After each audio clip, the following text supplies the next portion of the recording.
Un tiers de la nourriture produite dans le monde est gaspillée. On pense d'abord à ce qu'on gaspille nous, les consommateurs comme toi et moi. Mais il y a du gaspillage à toutes les étapes de la chaîne, du champ à l'assiette. Prenons l'exemple de la pomme. Les pommes sont d'abord cultivées et cueillies dans le verger. C'est l'étape de la production. À cette étape, il peut y avoir du gaspillage. Certaines pommes ne peuvent pas être vendues au supermarché, soit car elles n'ont pas la bonne taille, trop petites, trop grandes, soit car leur forme est étrange, soit car elles n'ont pas une assez jolie couleur, ou car elles ont comme des petits bleus à cause de la grêle ou du vent qui les a fait tomber par terre. Bref, toutes ces pommes risquent de finir à la poubelle. Parfois aussi, la récolte du producteur est supérieure à la quantité que veulent acheter les supermarchés. Il ne peut alors pas tout vendre. Puis les pommes sont transportées vers les supermarchés. C'est l'étape du transport. Il peut aussi y avoir du gaspillage si les conditions dans le camion ne sont pas idéales.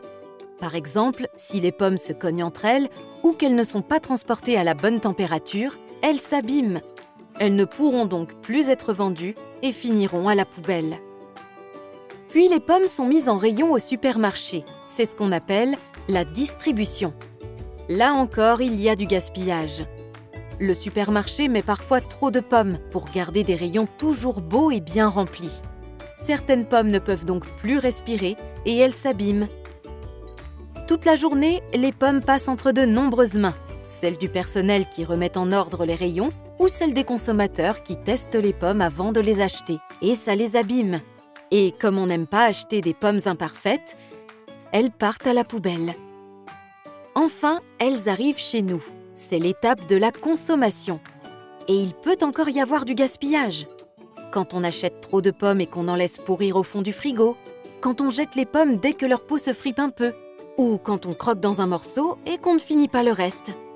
Chaque acteur de la chaîne de production a donc un rôle à jouer pour lutter contre le gaspillage alimentaire.